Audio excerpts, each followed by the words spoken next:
Alright everyone, so this is the second video in the series where I'll be talking about how to use Circuitmaker to design your circuit and starting with the schematic. So we left off in the last video having our project opened here on the projects page, but no documents yet. So let's start by creating a schematic. So if you go to the Home ribbon tab, click Project, Add New Schematic, and let's give it a name like LM. Let's see, we will be doing the LM2596. Let's call it that, 2596. And you can see here now our source documents, we have the schematic.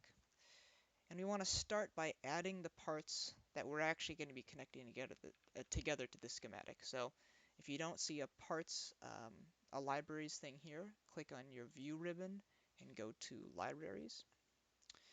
And here it'll pop up and you can see we have in the libraries we have three different kind of subgroups. Favorites stores different parts that you want to keep and reference back to. These are a couple of the things that I've favorited.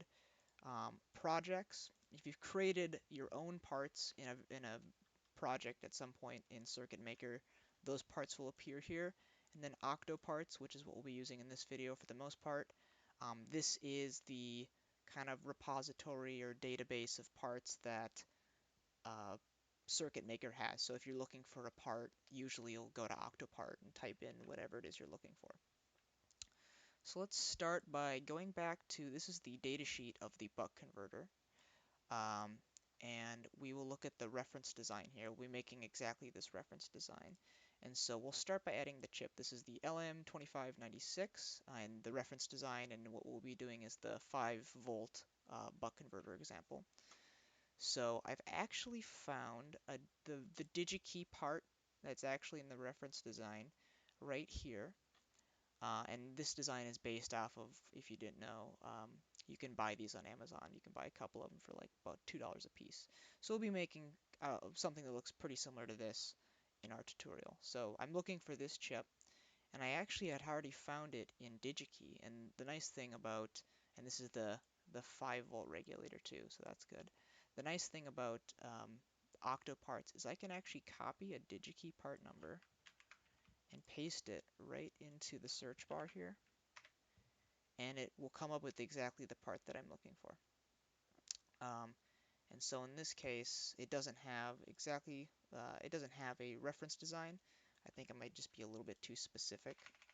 So let's delete some of that and just search it by its kind of designator. So here you go. Now it's the same part.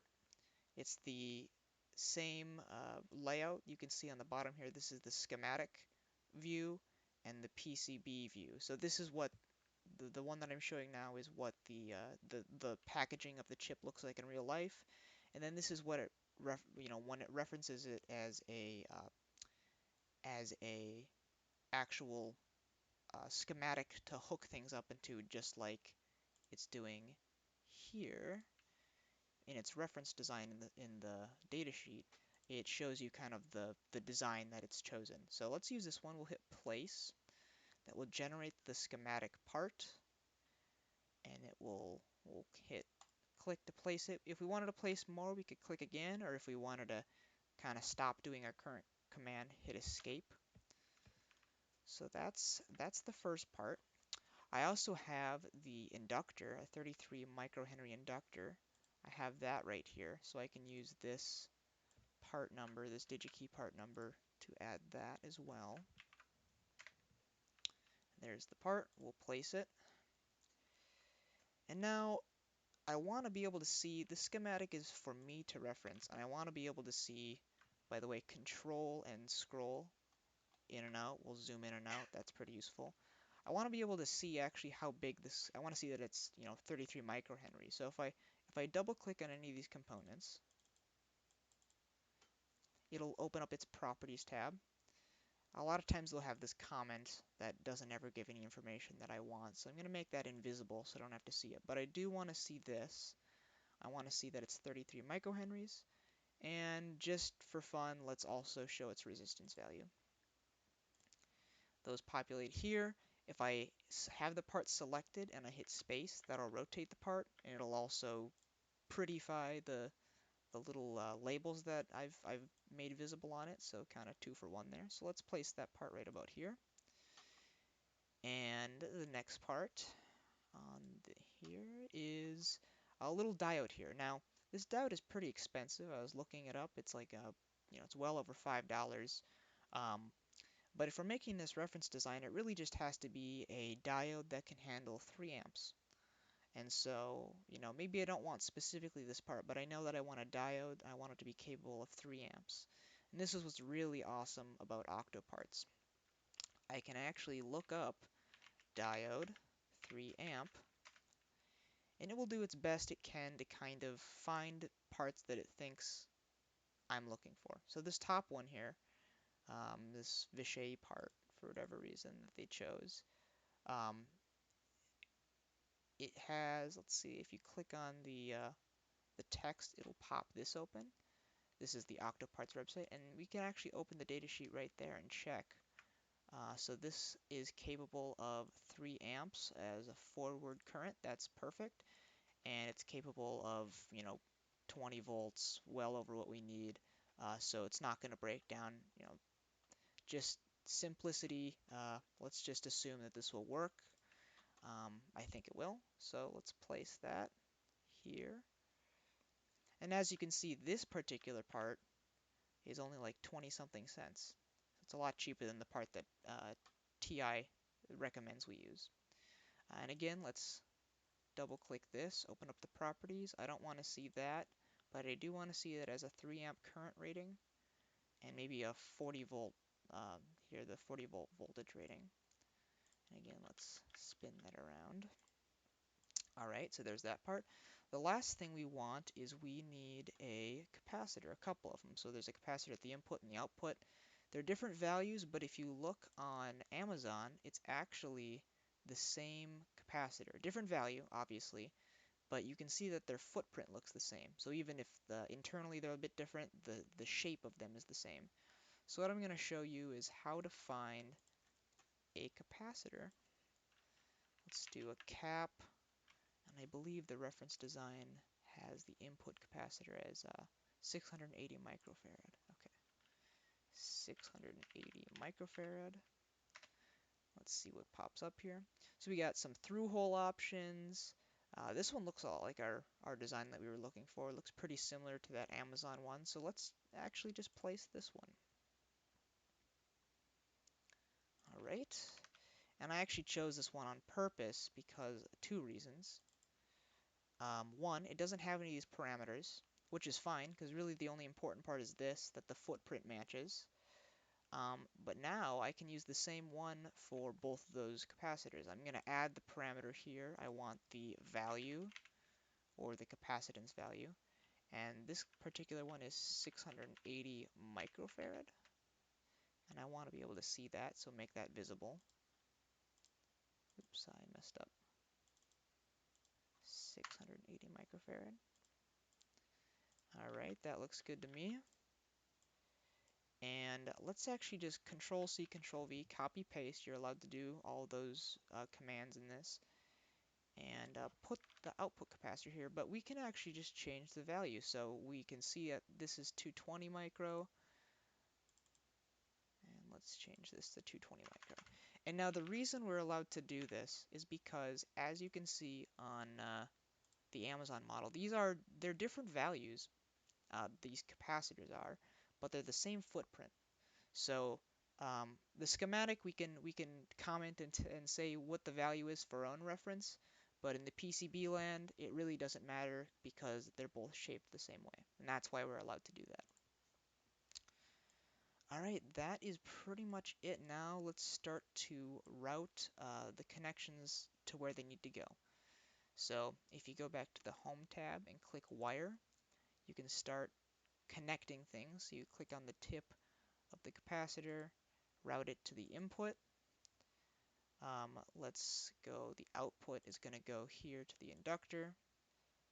All right, if you ever want to stop making wires like this, for example, you hit escape. The first time you hit escape, you'll keep the wiring tool available, so you can make more connections like this.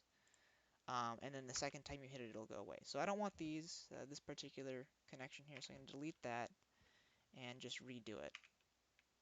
You can also hit W, which is what I just did, to go into wire mode.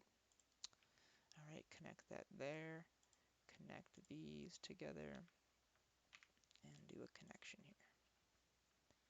All right, that's most of the connections here.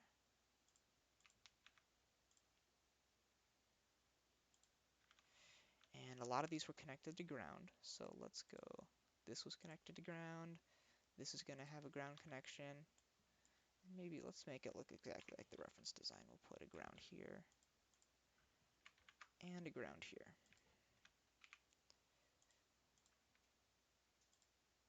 Just like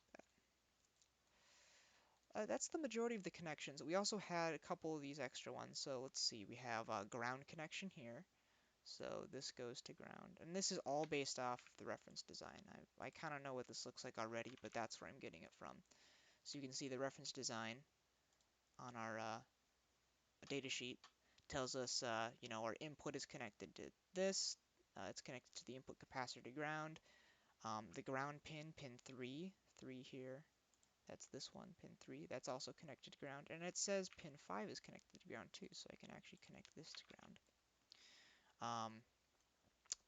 The next thing is, oops, it doesn't show what 6 is, but in this particular case, let's look at what the device actually looks like. 6 is actually this tab here, and a lot of, they're saying here you can connect this tab to ground. So even though it's not on the reference design, I know that in this particular model it has a tab. This particular package has a tab, and so I can connect that to ground as well. So let's do that.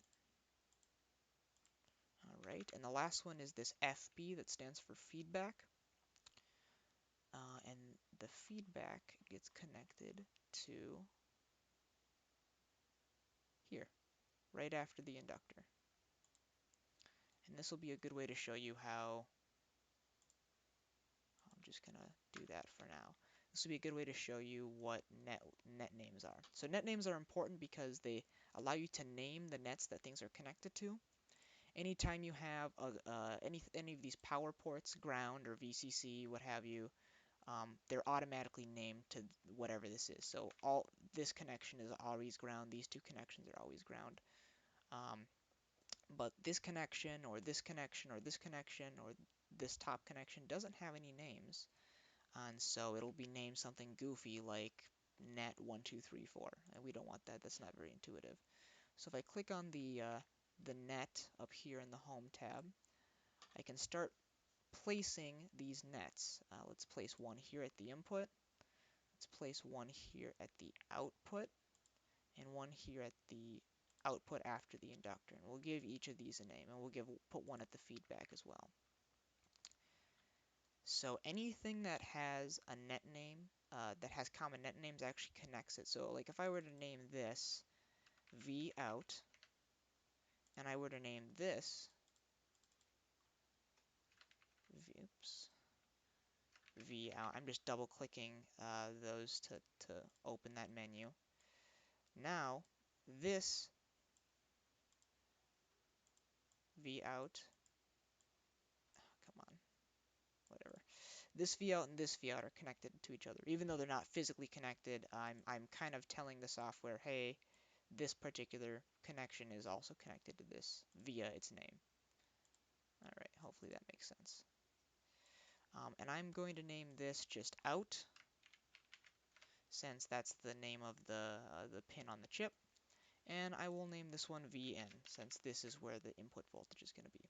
And now all I got to do is I'm going to add, just like on the schematic, I'll maybe call this 12 volts, since let's just pretend we're hooking it up to like a 12-volt battery. Alright. And actually, I wouldn't even necessarily need this net name, since I have this 12-volt pin here, but I'll do it anyway. Just so that when I can look at this, I can be very sure as to what each of these are connected as.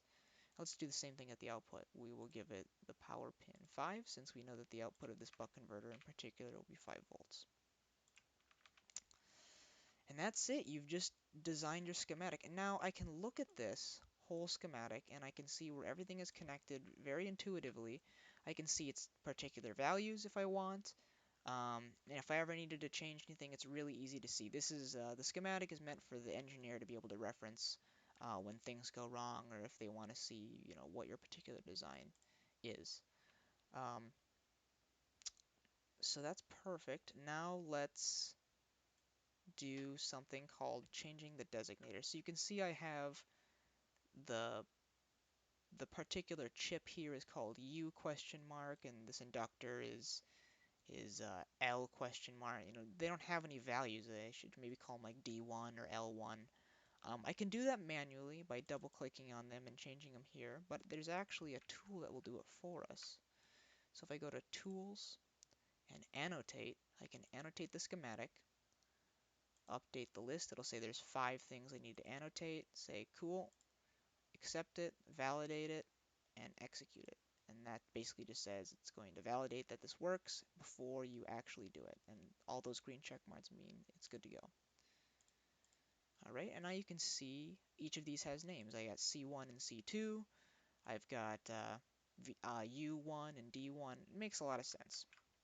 So now let's save this since it looks like it's almost done. Go to File, Save All. That'll save everything in the project. But notice I haven't committed it yet. And since I haven't committed it, it's going to have this little exclamation point that says, like, I haven't really saved this yet. So before we have truly saved it, we have to commit it. And we're going to do that by right-clicking on the project, right-clicking up here on the project, and then hit Commit. It's going to say, I want to commit these files, the project file and the schematic. That looks good. Say OK. And it's going to commit them up to the cloud. And now I got the green check mark. Everything's saved. We're good to go. One last thing to try before we go into this PCB viewer is we're going to check to make sure we're not doing any goofy violations with our schematic. And we do that by right-clicking on the schematic and hitting compile. So this will run a series of tests to make sure that you don't have any weird violations. And I just ran it, and it looks like we're good to go. So if I had some kind of weird error, let's say, I'm sure I'd get an error if I had like a floating node or something. So let's say I delete this, and I recompile it. No, I guess that doesn't break it either. Well, needless to say, if you have some things that aren't the way they're supposed to be on the schematic, there's a lot of ways that it'll let you know, hey, you might want to change this. Alright, so that looks good. That's the end of this video. Hopefully that helps you understand kind of what the schematic is for and how to make one.